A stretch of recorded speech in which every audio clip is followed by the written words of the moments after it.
গতকাল যখন জানিয়ে দেওয়া হয় আজ বাংলাদেশের ক্রিকেটারদের সঙ্গে বসবেন যুব ও ক্রীড়া উপদেষ্টা আসিফ নজরুল আলোচনা করতে, যে বাংলাদেশ শেষ পর্যন্ত টি-20 ওয়ার্ল্ড কাপ খেলতে ভারতে যাবে কিনা, তখন থেকেই সবার মনে প্রশ্ন ছিল শেষ পর্যন্ত বাংলাদেশ কি ওয়ার্ল্ড কাপটা খেলতে ভারতে যাবে। সে উত্তর পাওয়া গেছে। ক্রীড়া উপদেষ্টা ক্রিকেটারদের সঙ্গে আলোচনা শেষে কথা বলেছেন প্রেস কনফারেন্সে।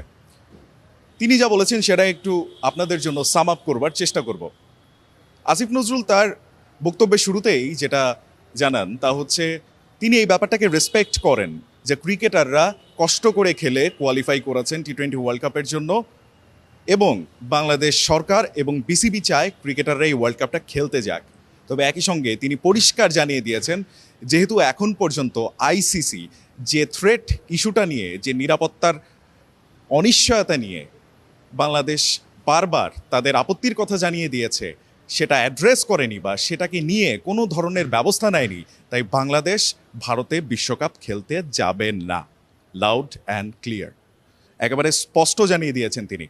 একই সঙ্গে তিনি এই বিষয়টাও বলেছেন যে আইসিসির কাছে বাংলাদেশ তাদের নিরাপত্তা সংকটের বা অনিরাপদ বোধ করার যে কারণটাকে দেখিয়েছে সেটা একেবারেই অমূলক বা ভিত্তিহীন না। আইসিসি বিষয়টাকে যতটা সহজ করে দেখানোর চেষ্টা করছে, বিষয়টা একেবারেই এতটা সিম্পল এবং এতটাই ফেলনা না।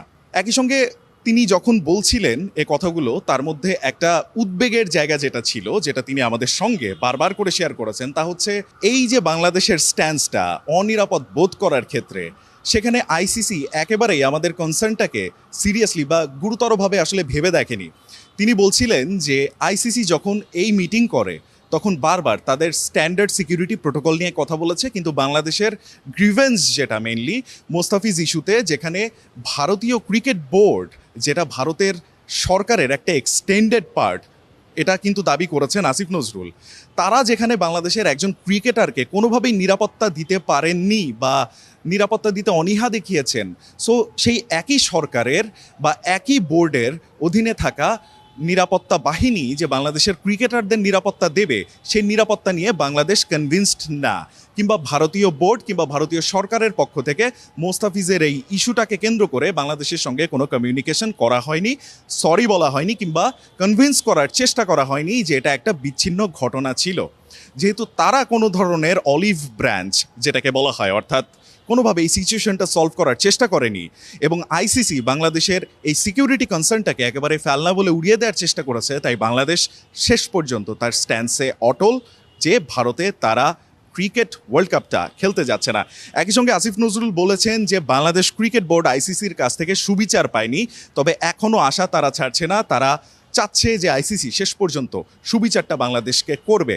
একই সঙ্গে ক্রিকেটারদের সঙ্গে কি কথা হয়েছে সে প্রসঙ্গে যখন তাকে প্রশ্ন করা হয়, তিনি জানিয়ে দিয়েছেন এই বিষয়টা পুরোপুরি কনফিডেন্সিয়াল, কোনোভাবেই ক্রিকেটাররা কি জানিয়েছেন সেটা তারা মিডিয়ার মুখে, অর্থাৎ সাংবাদিকদের কাছে বা জনতার জন্য বিষয়টা একেবারে খোলামেলা করে দেবেন না বা ফাঁস করে দেবেন না, অর্থাৎ তাদের মতামতটা কনফিডেন্সিয়াল রাখা হচ্ছে, গোপন রাখা হচ্ছে। বাংলাদেশ তো একটা জায়গাতে স্ট্যান্স নিয়েই ফেলেছে যে ভারতে তারা ওয়ার্ল্ড কাপ খেলতে যাচ্ছে না। যেহেতু সিকিউরিটি কনসার্ন ছিল বাংলাদেশের ক্রিকেটারদের জন্য, ভারত যদি কোনো কারণে ক্রিকেটারদের জেড প্রোটোকলের বা সর্বোচ্চ আসলে সিকিউরিটিটা দেওয়ার চেষ্টা করতো, তবে শেষ পর্যন্ত আসলে ক্রিকেটাররা নিরাপত্তা পেলেও এই ইভেন্টটা কভার করতে যাওয়া সাংবাদিক কিংবা ফ্যানরা কতটা নিরাপত্তা পেতে পারতেন তা নিয়ে কিন্তু তার ব্যক্তিগত উদ্বেগের কথা আসিফ নজরুল বারবার প্রেস কনফারেন্সে জানিয়ে দিয়েছেন। অর্থাৎ it was always not about cricketers, এখানে স্টেক হোল্ডার সাংবাদিক এবং ফ্যানদেরও বিষয় আছে। অর্থাৎ নিরাপত্তা যদি নিশ্চিত করতে বলা হয় বা তারা চায়, তবে অবশ্যই এই তিনটা পার্টিকেই একেবারে প্রপার সিকিউরিটি দিতে হবে। বাংলাদেশের জায়গাটা যেহেতু পরিষ্কার হয়ে গেছে, অন্তত একটা বিষয় পরিষ্কার যে বাংলাদেশের দাবিটা ন্যায্য এবং বাংলাদেশের সরকার এবং ক্রিকেট বোর্ড তাদের লক্ষ্যে অ্যালাইন্ড, যে বাংলাদেশের দর্শক কিংবা সাংবাদিক কিংবা ক্রিকেটারদের তারা কোনোভাবেই ঝুঁকির মুখে ফেলতে রাজি না। এই একটা সিদ্ধান্তের কারণে তারা সাধুবাদ পেতেই পারেন। অ্যাট দ্য সেম টাইম একটা কিন্তু প্রশ্নও তৈরি হয়, বাংলাদেশ ক্রিকেট যে অবস্থানে আছে বা বাংলাদেশ সরকারের কারণে বাংলাদেশ ক্রিকেট বোর্ড যে অবস্থানটা বর্তমানে নিচ্ছে, সেটা বাংলাদেশের ক্রিকেটের ভবিষ্যৎটাকে হুমকির মুখে ফেলে দিচ্ছে কিনা।